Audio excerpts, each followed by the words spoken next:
Yvonne, it's lovely to see you. Thank you for coming on my magical thing. I really appreciated. I know you as a pagan lecturer, author, editor, which is one of those skills that never gets enough credit. Um, uh, Author of books on things like mythology and folklore, and I particularly know of your work through the inclusive Wicca kind of material, that sort of exploration of like gender, sexuality, identity in terms of like pagan spirituality. So it's delightful to have you here. Thank you very much for sparing the time to come on my magical thing. I'm very excited to be on my magical thing. It's really exciting, and I think it's a great project. So Please take me to see your magical thing, Yvonne. Yes, well, one of my other interests is actually archaeology and history and Yes, stuff like that. So yeah, I just thought what a great idea to record people's artifacts. Brilliant. Okay, so this is my magical thing, and I'm going to hold it really close so you can see this part of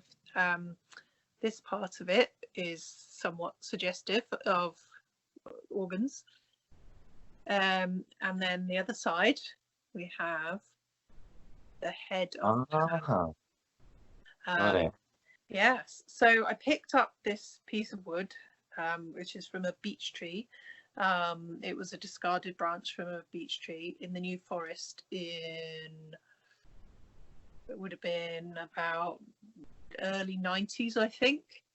And I took it home and scraped out all the rotten bits of the wood and filled them with filler and lovingly polished it. And I kind of wish I'd used matte varnish now. That I sometimes use it for consecrating cakes and wine. But the thing that really appealed to me about this as a magical object is the fact that it's got the feminine and the masculine all in one handy package. So it's my androgynous beastie, and so obviously it contains all the many different genders that are available in one handy package. And I didn't do anything to carve the goat's head like that, apart from I just stripped the bark off where the horn is, and that's it. And it fits in really well with my aesthetic of witchy stuff, because I tend to like handmade things that are made of wood and horn.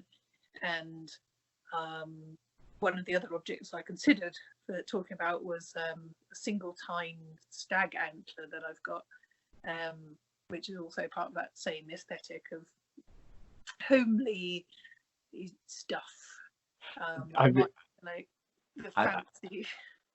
I really like that. I really like the fact that what you've done there is a found object, and then you've worked to kind of reveal something which speaks about, like, you know, your spirituality and things that are important to you, and your kind of like your style as a pagan practitioner as well. It's just a really, really lovely confluence of those different influences. Yeah, I mean, at one point I actually had a crystal in.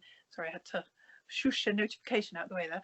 At one point I actually had a crystal in the vagina bit, and it just didn't work, so I took it out. Yeah, it really is just the minimum amount of addition I could do to it without and still preserve it as a found object. Yeah, the minimal amount of addition, but the maximum number of what would you call it? I suppose multiplicity of identity and form in there, which is great, and speaks a lot about your work.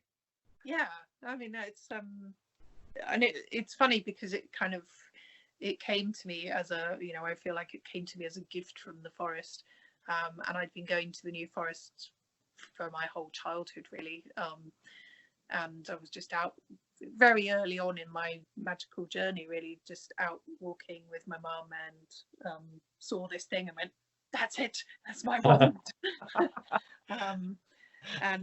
Yeah, I just kind of think beech trees tend to grow in very suggestive shapes, and you know, it's just like I kind of love the expression on the goat's face as well. It's just really he's got a real kind of wicked thing going on there. Yvonne, thank you so much for sharing with us your multiple, sexy, found, revealed, magical thing. That's really appreciated. Thank you so much. Oh, thank you. That's great. All right, brilliant. See you soon. Cheers. Bye-bye.